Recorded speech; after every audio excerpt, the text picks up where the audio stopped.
Em abril de 1993, o avião que levava a seleção da Zâmbia decolou da capital Lusaka com destino a Dakar, no Senegal. O que aconteceu nas horas seguintes marcou para sempre a história do futebol mundial. Depois de muitos pedidos, o Radar Peleja de hoje é sobre um dos dias mais tristes que o esporte já viveu.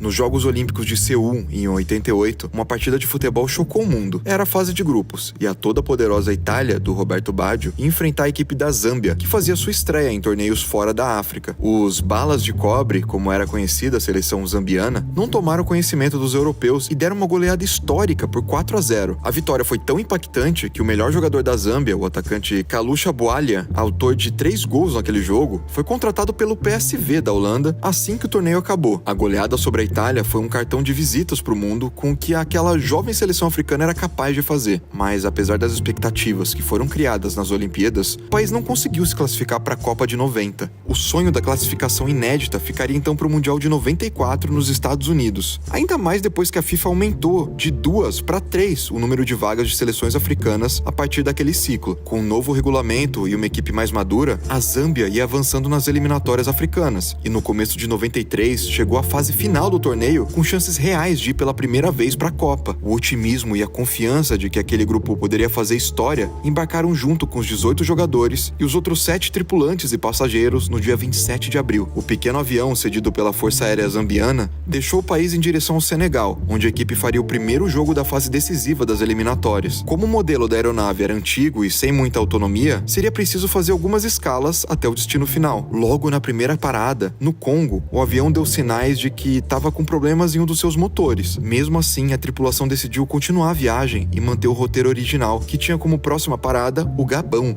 Só que no meio do voo, a poucos minutos do pouso, o mesmo motor começou a pegar fogo. O piloto percebeu o problema e tentou desligar o motor para continuar voando com o outro, como é recomendado em situações como essa. Só que ele se confundiu e acabou desligando o motor errado. Voando só com o motor em chamas, o avião perdeu o controle no ar e caiu no Oceano Atlântico, na cidade de Libreville, na costa do Gabão. Todos os 25 passageiros morreram na hora, incluindo os 18 atletas da seleção zambiana e toda a comissão técnica. Curiosamente, o principal jogador da equipe, o Bwalya, não estava naquele voo, porque tinha combinado de ir para o Senegal direto da Holanda e encontrar os colegas por lá. Outros 2 atletas também tiveram uma sorte que salvou suas vidas. Um porque estava lesionado e outro por não ter conseguido a liberação do seu clube para jogar aquela partida. O acidente que deixou como vítima uma das seleções mais simpáticas do momento comoveu a África e o mundo inteiro. Na Zâmbia, toda a equipe e a comissão técnica foram enterradas na frente do Estádio da Independência, o maior do país, onde também foi feito um memorial em homenagem aos mortos. Além dos zambianos receberem a solidariedade dos outros países, a Dinamarca, campeã europeia na época e que tinha sofrido com um acidente parecido na década de 60, ofereceu suas instalações para a nova equipe treinar. O escocês Ian Porterfield, o ex-técnico do Chelsea, assumiu o desafio de reconstruir a seleção praticamente do zero,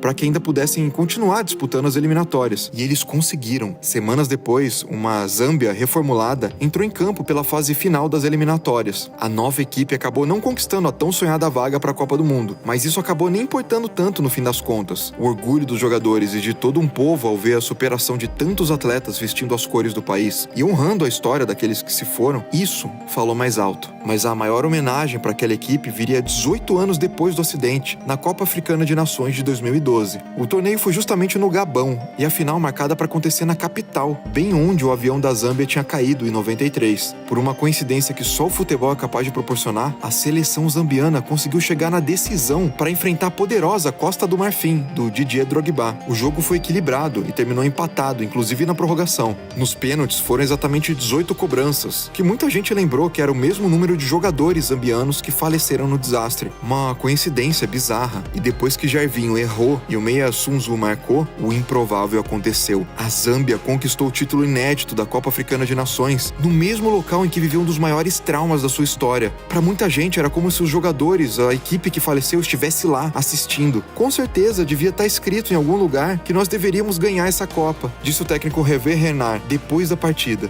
Bom, no pódio os jogadores estenderam uma faixa que lembrava a geração interrompida e dedicava a vitória para todos eles. E assim, quase 2 décadas depois, o futebol zambiano reescrevia, com um final feliz, uma das páginas mais tristes da sua história. A vontade de ir para uma Copa, frustrada por um acidente absurdo, mas confortada depois por uma conquista incrível.